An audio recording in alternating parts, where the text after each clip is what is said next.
The first thing I noticed wasn't the door, it was the boxes. 3 of them, stacked crooked on the front porch like someone had been in a hurry. My hurry. My boxes, with my handwriting on the side. Tools, winter coats, and the same black marker I'd used when my wife and I moved into that house 31 years ago. I stood on the sidewalk with my grocery bags and just stared. The lock was different. I could see that even from the driveway. Brand new brass hardware where the old brushed nickel had been. I set the bags down on the concrete, walked up the 3 porch steps, and tried my key anyway. It didn't turn. I knocked. My daughter-in-law answered. She was holding a mug of coffee and wearing a bathrobe that cost more than my first car payment. She looked at me the way you look at someone who's arrived at the wrong party. "Oh," she said, "you're back early." "I live here," I said. She tilted her head just slightly. "About that.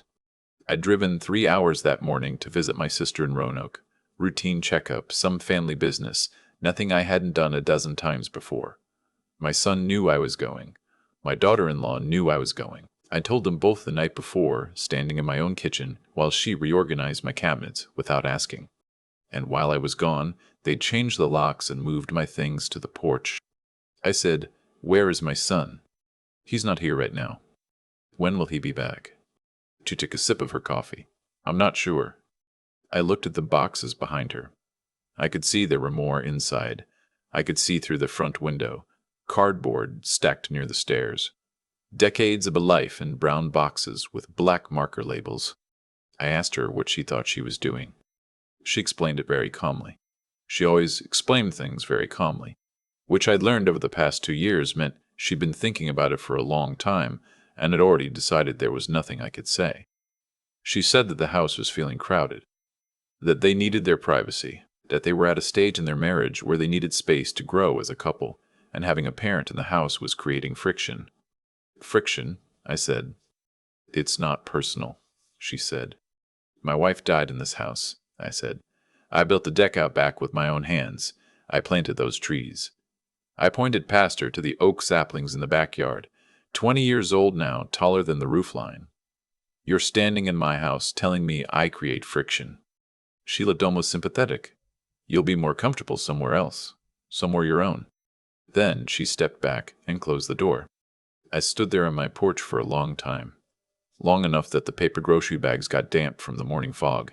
Long enough that the neighbor across the street, nice woman, retired schoolteacher, we'd waved to each other for 20 years, came out to check her mail, and then pretended not to see me. I wasn't angry yet. That surprised me. What I felt was something quieter and older than anger. It was the feeling of watching a wrong thing happen in slow motion and understanding, all at once, that it had been building for longer than you realized. My son and I had always been close, or I thought we were. He was 41. We'd gone through some hard years, the divorce from his first wife, some money trouble in his early 30s, the period when he wasn't speaking to anyone in the family, and I drove 8 hours round trip just to leave a bag of groceries on his apartment doorstep without knocking, because I knew he'd refuse if I rang the bell. You do things like that when it's your kid. You drive in the rain. You leave the bag and drive home. He'd married again 6 years ago. His wife. I'll call her what she called herself because she insisted on it. His wife had strong opinions about a great many things, and one of those things, I'd come to understand, was me. Not right away. The first year was fine. The second year, things shifted in small ways I couldn't quite name, dinner invitations that came with conditions, comments about my habits, the way she'd go quiet when I walked into a room not hostile, just assessing. I started to feel like a guest in my own house. Because, technically, I had let them move in. That was the thing. 14 months earlier, my son had called me about a job opportunity. His wife worked in marketing for a firm downtown. He'd been offered a promotion that kept him in the same city, but they were renting across town, 40 minutes away, and the commute was killing them. I had space. I'd been alone since my wife passed. It made sense, or I thought it made sense. I had never once discussed selling the house. I had never put it in anyone else's name. The deed was the same as it had been since 1993, when my wife and I signed it at the kitchen table of a young attorney's office downtown. A young attorney who'd since retired and moved to Florida, but whose notarized paperwork was still filed in the county records office, clear as the day it was written. I knew all of this standing on my porch with my damp grocery bags. I picked up the bags. I put them in my car. I drove to a diner 2 miles away and ordered coffee and eggs and sat by the window and thought. I called my son. He didn't answer. I called him again. He sent it to voicemail. I drank my coffee. Here is what I know about being 63 years old. You have seen enough of the world to know when you are being handled.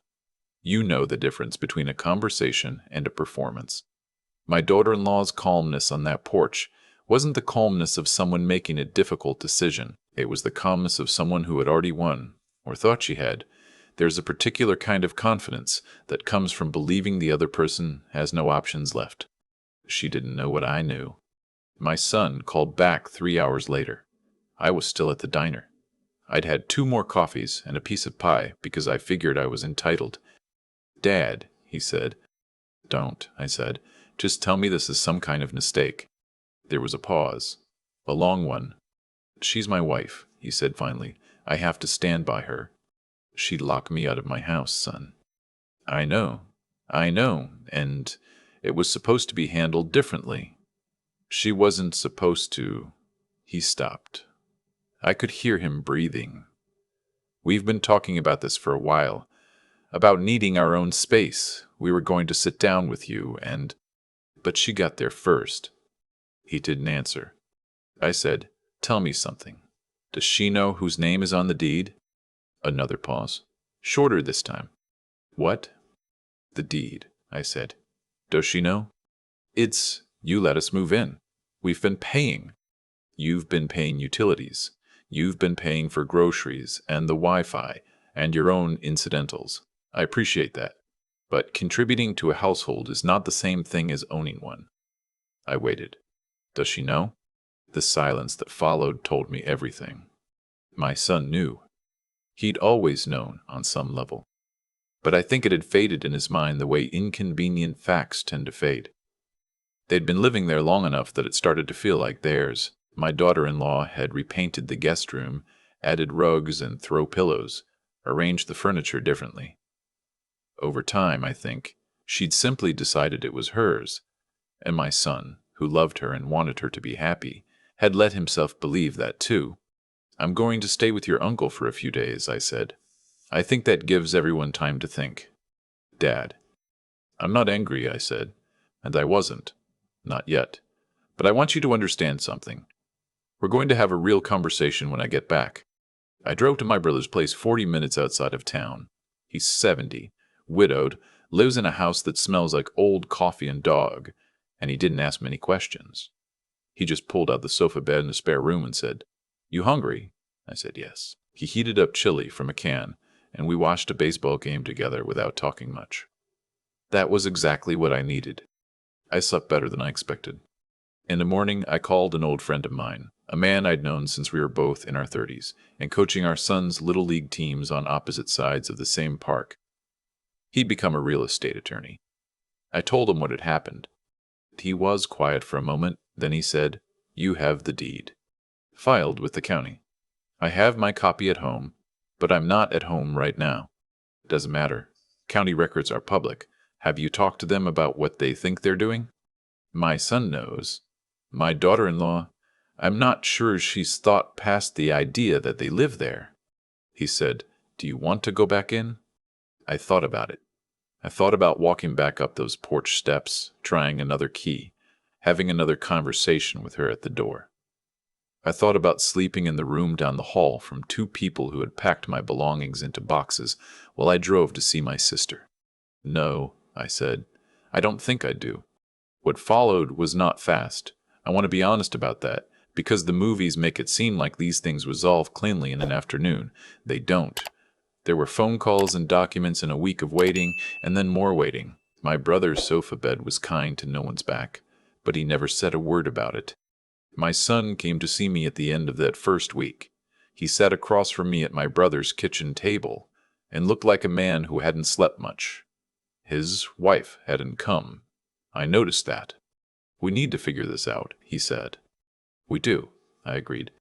She wasn't trying to hurt you. She thought if she just made it a fact before I could object.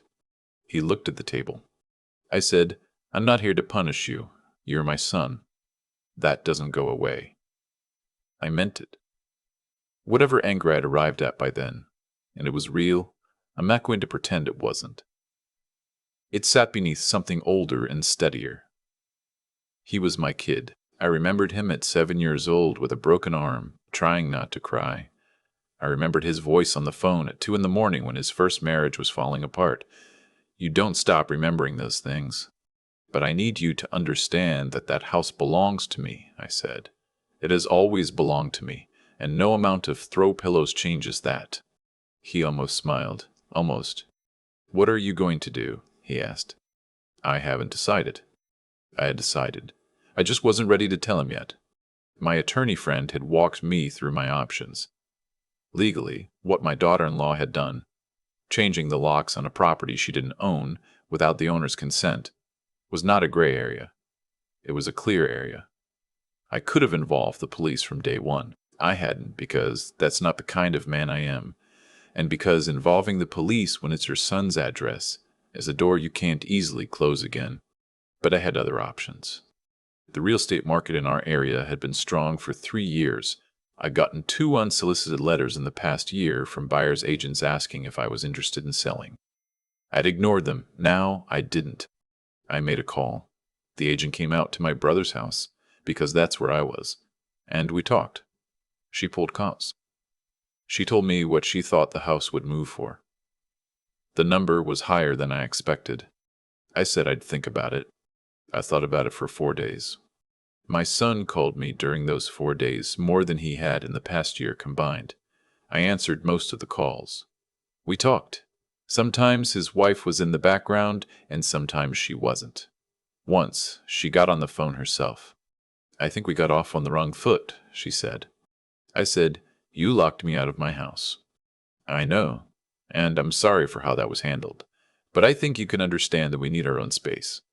Every couple does. I said, if you needed your own space, the solution was to find your own house. She said, this was practical. I said, yes, it was practical for you. She said she wanted to have a proper sit-down conversation. She said she thought we could work something out. She used the word boundaries 4 or 5 times. She said that she respected me and wanted me to feel welcome. I asked her what welcome meant to her exactly, given the boxes on the porch. She said she'd been emotional that day. I said I understood. I said I'd be in touch. I signed the listing agreement the next morning.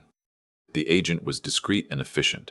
She arranged a showing while my son and his wife were both at work. I drove over to meet her there. It was strange, walking back into the house for the first time in nearly 2 weeks. Everything was the same and everything was different. They'd rearranged more things. Her boots were by the door. A scented candle on my wife's sideboard table. A wedding photo of them on the mantel where my wife's crystal clock had always sat. The crystal clock was in a box in my brother's garage. I'd rescued it that day. The house showed well. High ceilings, original hardwood, the deck I'd built by hand in the backyard, the 20-year-old oaks. The agent said she expected offers within a week. She was right. I accepted an offer on a Thursday. A couple, mid-40s, relocating from out of state. 2 kids who needed good school districts. They seemed like people who would fill the house with noise in the right ways. I called my son that evening. I told him I'd accepted an offer. The silence on his end was very long. Dad, he said, we live there. I know, I said. The standard timeline gives you 60 days. 60 days? That's the closing timeline. You'll need to have your things out before then. You serious? Yes. Dad, where are we supposed to go? I want to be honest about this part too, because it would be easy to tell the story in a way that makes it clean and satisfying, and it wasn't entirely that. He was my son. Some part of me had been hoping in the weeks since the porch that he would come to me, really come to me, not to manage the situation, not to find a way for his wife to stay in the house, but to say I'm sorry and to mean it. That hadn't happened. He'd been trying to broker a deal. That's not the same thing. I don't know, I said, but I think your wife is very resourceful. She'll figure it out. That's not. He stopped himself. When he came back, his voice was quieter. I didn't want things to go this way. Neither did I. I should have, when she first talked about it, I should have told her no. Yes, I said, you should have. Another silence. Are you going to be okay? He asked. It was the first time in this whole thing that he'd asked me that. I'm going to be fine, I said. I want you to be fine too, but that's going to take some time. I hung up. I did not sleep well that night. That's the honest truth. This was not a movie. There was no music swelling in the background, no montage of me walking triumphant into a new life. There was just a sofa bed in my brother's spare room, a ceiling I'd been staring at for almost 3 weeks, and the sound of my brother's dog snoring in the hallway. I lay there and thought about my wife. She would have handled all of this better than I had. She always did. She had a way of seeing around corners, of knowing when something needed to be said directly and when it needed time. I thought about what she would have told me to do. I thought she would have said, you can love him and still hold the line. You can be his father and still not let people walk on you. Those two things do not cancel each other out. I think she would have been right. The closing happened 6 weeks later. The buyers were eager, the title was clean, and the whole thing went through without complication. I sat at a conference table and signed my name and received a check that was larger than anything I'd ever held in my hands at one time. My son and his wife had found an apartment across town. He'd texted me the address without any message attached. I took that as its own kind of communication. I spent the following month in Vermont. My wife and I had always meant to go, and somehow we never did. I rented a small cabin on a lake, nothing fancy, just a kitchen and a wood stove, and a porch with a good view. The first morning I sat out there with coffee at 5 a.m. before the sun was fully up, watching the water go from black to gray to blue, and I thought, this is mine. This moment is entirely mine. No one changed the locks on this morning. I started talking to my son again, slowly. Once a week, then more. His wife was not part of those conversations, not yet. Maybe not ever. That remains to be seen. What I can tell you is this.